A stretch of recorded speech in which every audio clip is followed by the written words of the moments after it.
We are at a pivotal moment, not just in the stock market, but in the financial system itself. All around the world, governments have pumped more money into their countries than ever before in history. Central banks have done the same. All the while, we are seeing maximum fallout in the economy. Even as stores are reopening, there is an eerie feeling of the unknown brewing, barely skin deep.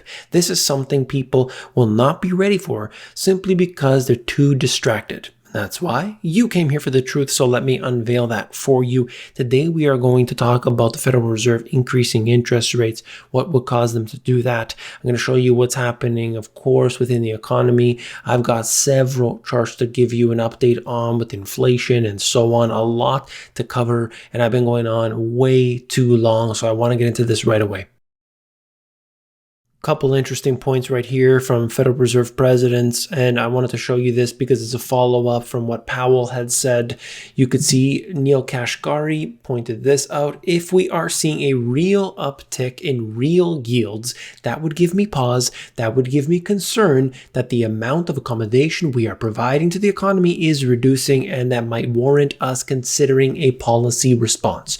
We are not seeing much movement in real yields, but rather an increase in what bond investors are demanding in compensation to reflect rising inflation expectations. So he's saying real yields, nope, they're not going up, so we're not going to pump more money. This is unbelievable because they've already at 120 billion. They've already gone farther than they have ever before in history. They've already created all those new agencies, some of them which never really got any use. But this just shows you that they are willing to do anything and everything. And my goodness, even more?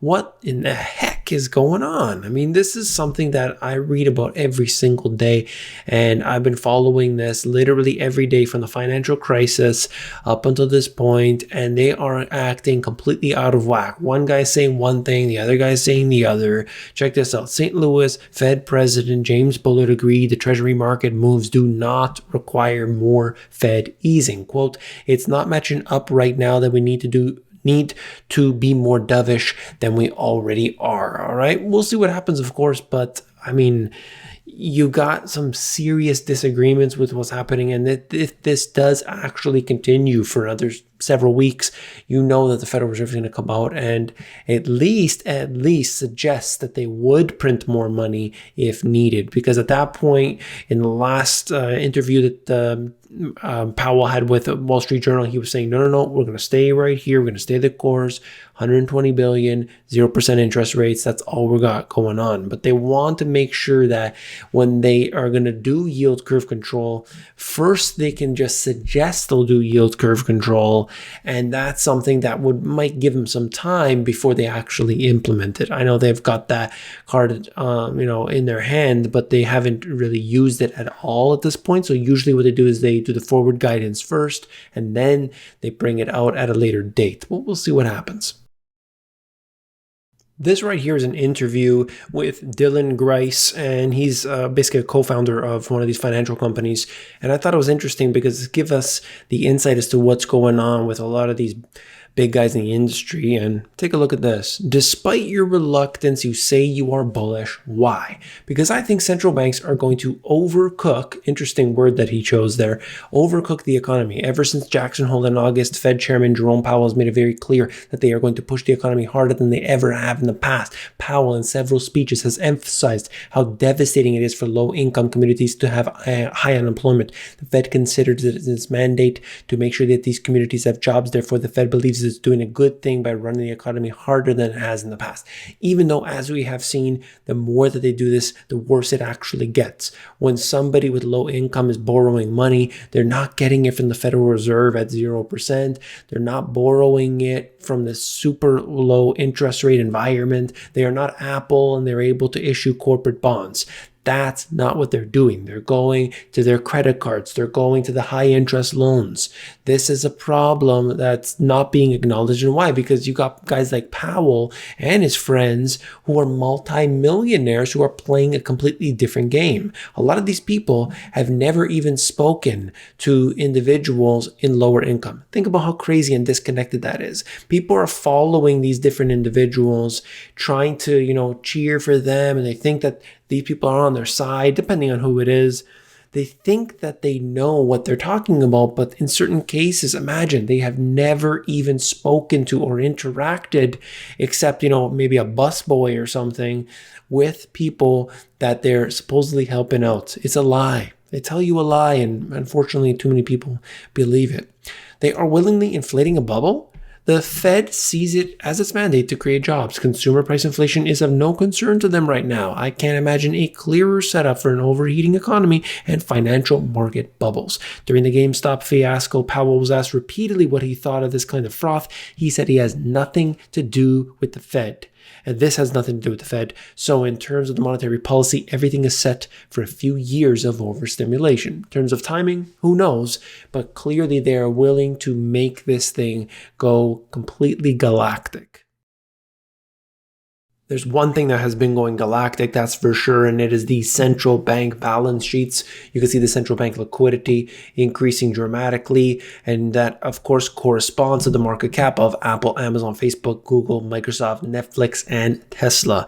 Tesla has come down, and in fact, the NASDAQ had come down quite a bit here, but I mean, the run-up since the financial crisis has been clearly obvious, and that matches up with what we're seeing with central bank liquidity, not just the Federal Reserve, of course, but looking all around the world, and it is clear what the objective is, and that is to devalue the currencies. Two companies that I'm aware of right here had profited big time when the Texas grid started to go down, and I wanted to point these out to you right now. One of them is Bank of America. They gained hundreds of millions of dollars in trading revenue when the Texas electric grid failed in a winter storm last month, highlighting the upside for Wall Street from mayhem that knocked out power and heat across the state. This is just one example here, but I wanted to show you this because a lot of people were essentially confused about what a crisis can do. But I want to make it clear that whenever there is a crisis, there will be financial companies that reap the rewards of one side of a trade or certain events. Depends on what that is, of course. And you could see the other one, Goldman Sachs, and in fact, they mentioned Morgan Stanley as well here. But Wall Street made huge profits off of deep freeze, at least on paper. Profits uncertain because of the market mayhem after the freeze. But I just want to point out, I think it's very clear that people look at what they see, in front of their face. But, if you're looking at the fact, whatever that is, I think a lot of times people have their blinders on and they can't see what's going on all around it. There's so much here to be noted, but people are just focused on this. And why? Because that's how the daily news cycle works. We're always focusing on one thing or the other and never understanding the big picture. This is absolutely not news at all, but it's, worth noting. Rich Americans got richer as of 2020. That's not a surprise to anybody, really. So I just thought it was funny because, you see that, we want to help the people. We want to print a whole bunch of money and make sure that this economy is doing fantastic and these groups of people are helped out. It's a big bunch of BS. It's a big bunch of BS. Really. It really is. About 40% of upper income adults in the US said that their financial situation improved in the past year. Almost 1/3 of their lower income counterparts said their finance had worsened over the same period. It is very clear to me, very clear what's been happening is that the more money they print, the lower the interest rates go, the worse things get for the bottom 50%. That's just the fact. Then you look at it, basically over time, it's starting to slow down.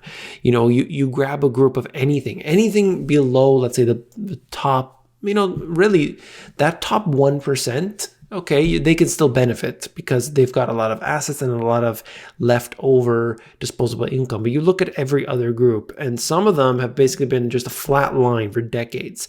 Others, they were going hotter, but now it's starting to kind of level off.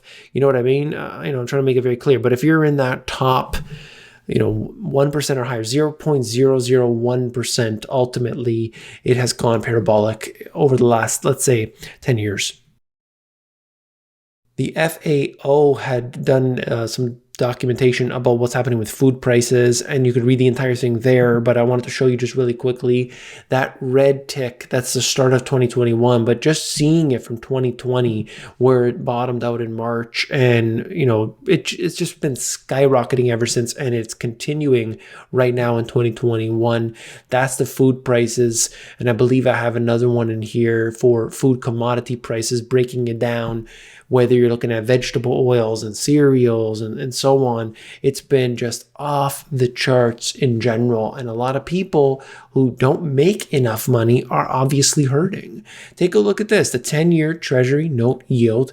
It's been increasing, and this is the bond market sending some major signals. They don't want to talk about it. They're suggesting that, no, you don't need to worry, but that's not really the case, is it? Look at what's happened recently. We're going to make sure that everybody gets their job back, full employment, and so on.